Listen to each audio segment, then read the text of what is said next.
Hey, Battle Bill, here with another video, and today we're actually not getting into any Pokemon Go Battle League battles. We're here to talk about the Go Battle League Season 5 update, which I'm extremely psyched to go over with you all, and I'm so excited about it that this is a double upload, which is something I don't ever do. So I do apologize that this is getting to you a little bit later. I know a lot of the bigger content creators that you probably want to hear more from have already put out videos on it, and I might be saying a lot of the same, but there are some of you that do really care to hear my opinion. I have no idea why, but I appreciate the heck out of you guys for it.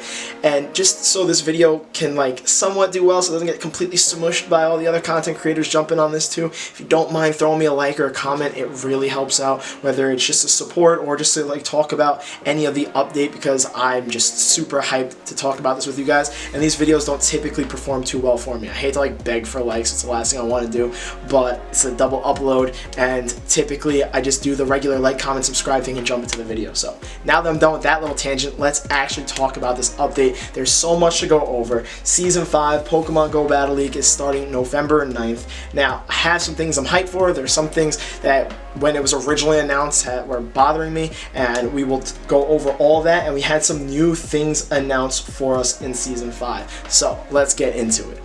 So, for today's video, I plan to just give you my thoughts and opinions on the Season 5 update, because I'm pretty sure by now you guys know all the facts and all the details that you need to know getting into Season 5, which again will be starting November 9th. Season 5 will be going for 3 weeks, and we will not be getting regular Great League, regular Ultra League, or regular Master League like we're used to. We're actually going to be getting those replaced with specific cups, 3 specific cups, each lasting a week long, and those specific cups will make up all of Season 5. Also, getting to rank 10 in Season 5 will not be based on ELO, it will be based on a certain number of wins, which hopefully when November 9th comes closer, we'll get an exact value for the number of wins we're going to need for rank 10.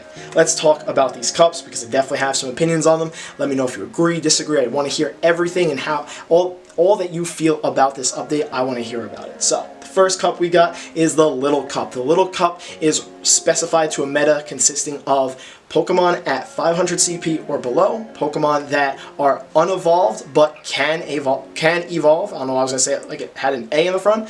And Pokemon that kind of fit into that criteria are Charmander, Bulbasaur, Squirtle, the starter Pokemon. Pokemon that do not fit in that criteria are Pokemon like Shuckle, because it doesn't evolve, or Pikachu, because you might have thought with the starters Pikachu would be an option, but technically Pichu evolves into it. So I guess Pichu would be an option, but I think that maxes out like 300 CP, so I don't really see that being very viable.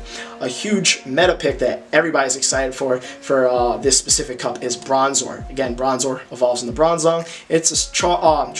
It's a Psychic Steel type that resists Charm, would resist Razor Leaf, deal confusion damage. I'm not going to talk too much about the meta, but I am excited for this cup, and I'm excited for all the little potential silly Pokemon that we could be trying out. I don't really plan on getting PvP IVs. Whatever hits 500 CP is what I'm going to plan to use for this cup. The next cup is the one I'm the most excited about for these 3 weeks, and hopefully will be the cup that I can get all the wins I need in order to hit rank 10, because the one after this one I'm not the most excited for. So the Kanto Cup. The Kanto Cup will run for a week after the Little Cup, and the Kanto Cup essentially consists of all Pokemon that fit into Generation 1. That would be Pokedex entries from 0 to 151.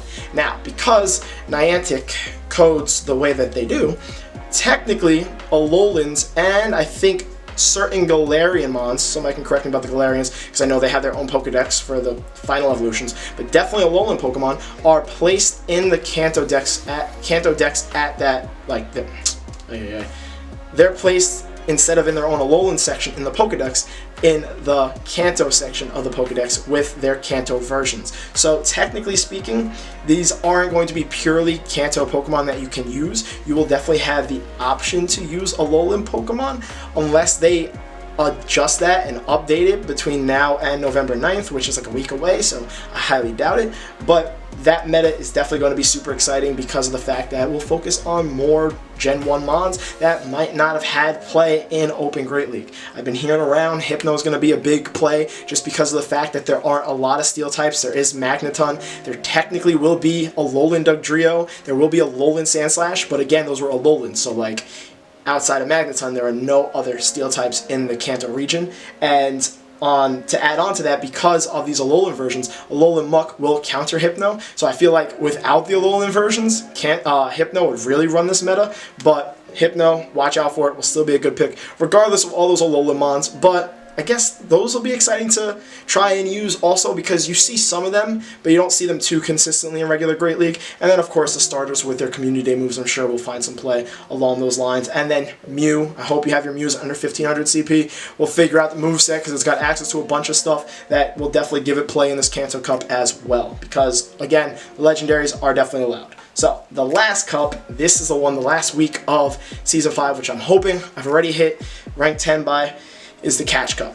I'm not excited about the Catch Cup because, let's read it because I want to get the exact details. You can only use Pokemon that have been caught since the beginning of Season 5. So once November 9th happens, you got to catch as many Pokemon as possible because those are going to be the only ones eligible and it will fit into the Great League meta essentially, because the CP limit will be 1500. Mythical Pokemon are not going to be eligible because, technically speaking, if you completed your quest a long time ago when the quest happened, you will not be able to complete it after November 9th to make them eligible, and it would definitely be unfair for them to be used in this Catch Cup. But at the same time, who really wants to remake Pokemon? Like, you're going to catch something around November 9th and later on, and that's probably something you've already had made, especially if you're somebody that's been doing PvP like me for the past year or so since it's been out for Sylph, making all those Pokemon. The last thing I really want, especially because I set big goals on Twitch to make Spice Pokemon, the last thing I want is to have to remake Pokemon and spend more of that dust. So I'm definitely not excited for that. It also incentivizes spoofing, which nobody's a fan of because they can just go wherever they like and get specific Pokemon after November 9th and then use them all over the Great League meta. So I'm not too excited. I know spoofers might not have the same skill level as regular PvP players, but you never know. It's still an unfortunate advantage that they'll be given that I would appreciate them not having.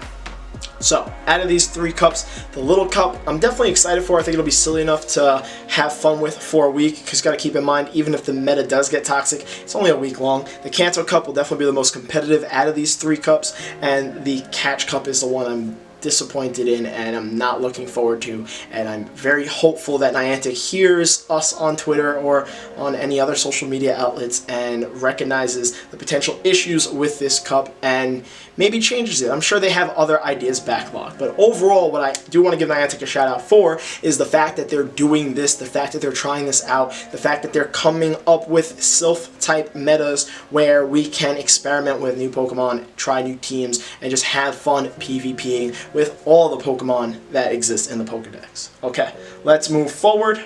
Some important details to note. Season 5, there will be no walking requirement. I wish they would just make an announcement saying that that's permanently gone. I know that's maybe me being hopeful and it will come back at some point, but until that day, you can expect to get content from me, and when that day happens, if content slows down, I hope you guys understand, but let's move forward. Friendship level, awesome. Pikachu Libre will, oh, hold on, let me reread this. Yes, you can encounter Pikachu Libre when you reach rank 10. Again, one other thing to note about rank 10, I'm not a fan of the fact that it's just going to take a certain number of total wins to get to rank 10. I hope it's at least a competitive number of total wins for that to happen. Like, you need to maintain a relatively high winning percentage to pull off rank 10 so that not everybody's just given something like a Pikachu Libre that really isn't giving any rank 10 player an advantage, but it is a nice little trophy because you do put in effort when you hit rank 10 in each of the previous seasons. So if they come this season and kind of just give it away, I'd be pretty upset by that. But at the same time, we're playing in 3 silly metas. So, well, Kanto one I think is a good meta.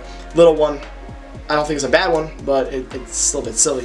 But the point is, I don't expect Season 5 to be very competitive, is my point, and they're still giving away Pikachu Libre, so it's not a great sign.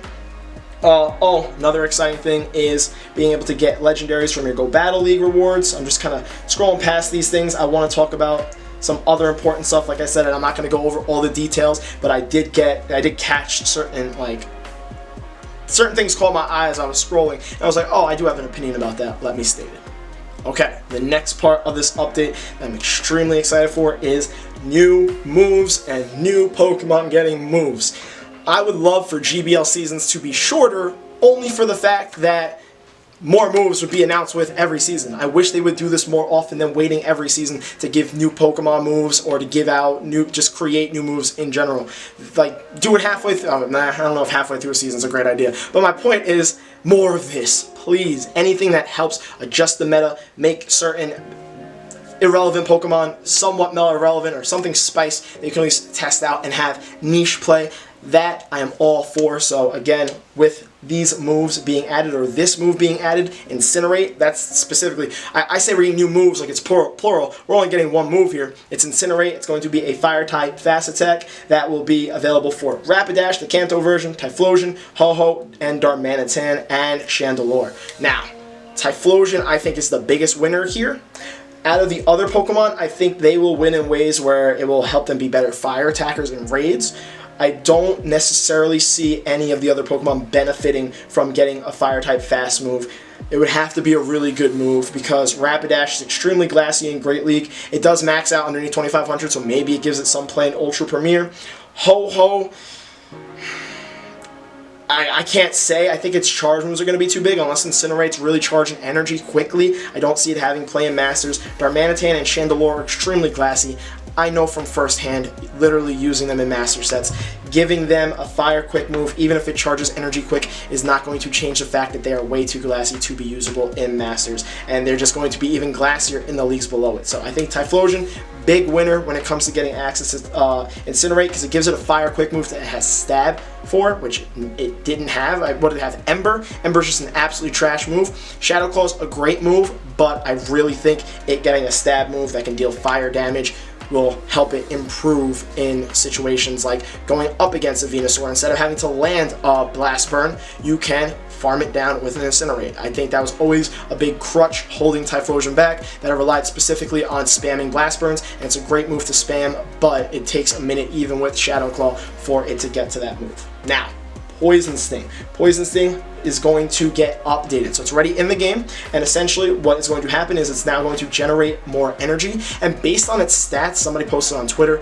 that based on its stats, if it gets a boost in energy, it's already doing similar damage to Mudshot. So Poison Sting could turn into a poison version of a Mudshot clone. Don't quote me, it's just a potential outcome of what Poison Sting can become, and the following Pokemon are going to get access to it. Vespiquen, which sounds pretty good, but Vespiquen does have some good quick moves. Vespiquen has a lot of moves that already make it usable and it won't get Stab on it. Drapion, I think Drapion's the biggest winner here, getting access to Poison Sting because of the fact that it'll help it in Azu matchups, because again, dealing super effective damage to Azu, one of the most meta-relevant Pokemon in Great League, is definitely something we need. Anything that keeps that little fairy bunny blue ball a little bit at bay is a positive in the direction of the Great League meta. Anything that can help counter Azu. And Whirlipede, which I don't even think maxes out at 1500. It's the middle evolution of Scolipede. So Whirlipede was a very random Pokemon to give Poison Sting to. I have to double check to see where it maxes out, if you could even mess around with that as a spice move. But I'm excited for Poison Sting getting buffed. And Flame Charge. This was something I said in the last update video I did when Flame Charge was introduced. Give it to more Pokemon. Well, that's what they did. So, you know, maybe they heard me? No, they're not paying attention to me. But I'm happy that the thought has crossed their minds. And it will be given to Rapidash, so it seems like they're really trying hard to make Rapidash relevant, which with this and Incinerate, depending on the stats on Incinerate, could potentially do, I think, in Ultra League. I think you might want to try and get a Hundo Rapidash, just in case. You never know. Then it will also be given to Entei, Emboar, and Chandelure, and I really don't see Flame Charge helping out any of them. Maybe Entei and Masters. That's a tough one because didn't even get access to Incinerate. What would it have? It would have like Fire Fang as a quick move, and then it would deal Flame Charge to boost its attack. Fire Fang to do her. I don't know. That's a tough call.